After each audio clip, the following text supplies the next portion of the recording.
After weeks of waiting, finally some Assassin's Creed Shadows news. This comes from Ubisoft's news channel for AC Shadows on their own website. Ubisoft have published the new dev map, ditching the old videos. As you can see here, it starts with stealth and it ends with explorations. Today, it starts with a message for us.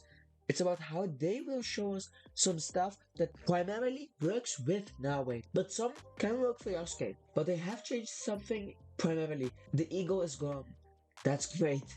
I love it at least. After that, it says we need to discover on our own the world that they will make. You can use scouts to check a whole part of the map, which was previously shown. Then they talk about an eagle vision overhaul. Now we can still use eagle vision like how they have in Mirage, but you can now mark enemies. When she marks them, its head will be highlighted with an arrow. Then comes the first of many snippets Ubisoft made for us to understand better the changes they have made. We see now what appears to be civilian clothing. Notice how she does not have the katana on her back. This is literally the disguise feature from Assassin's Creed Syndicate and Liberation. You can't even begin to understand how good it is to see this. She hides in plain sight with the look of an ordinary person, scouting ahead, and at nightfall, she comes with all the knowledge necessary to do her job. I like that. This stuff is getting more fleshed out in different ways. It then says, now I can mark enemies through walls if she uses eagle vision. Now moving on the shadows. It states that hiding in the shadows will make you invisible to enemies. Any shadows both outside and inside of a building or area. These shadows will be more important to use when playing in a higher difficulty, which means we will have difficulty in playing. That means I'm going to do a max difficulty run on stream. Then it moves on to the staying low part, the proning, and how the floor makes noise. These floors are named Nightingale floors. These were made by not fully putting the nails in the planks so they can move around, and over time with wear and tear these floors would make chirping sounds when being stepped on. This is something I love. Ubisoft have done their homework as I would have hoped of them. Then it talks about how crouching will make less noises than standing up, but it will make noise regardless. The next section talks about going prone and how when prone you can press the dodge button to quickly slide anywhere you want to go. This video then shows one example of using it. I like this. It flashes out the way you want to go and how you can quickly use this, like if somebody is almost seeing you when prone, you can quickly slide in a bush nearby or underneath a building. Then it talks about Naoe's weapons. First off, it's a smoke bomb, or gadgets at least. I don't think I need to explain what a smoke bomb does.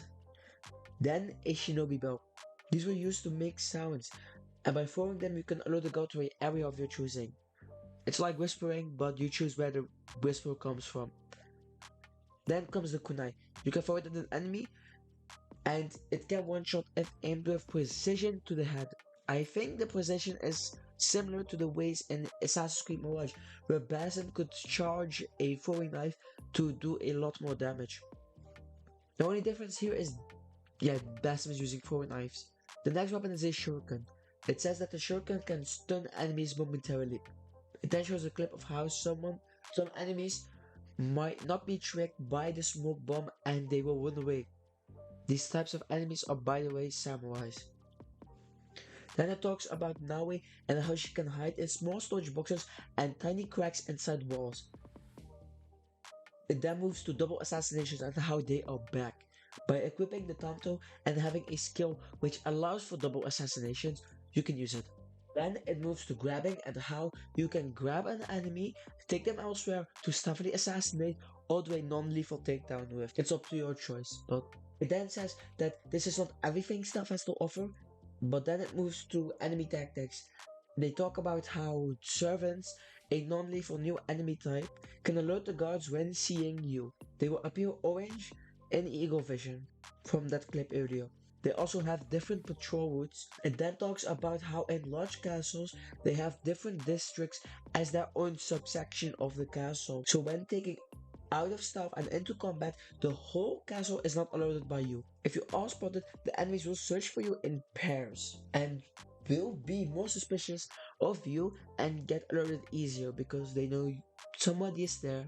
It then talks about how samurais can be assassinated. Samurais also slash up bushes if you are spotted to try and find you, and this eliminates that specific bush that is slashed as a hiding spot.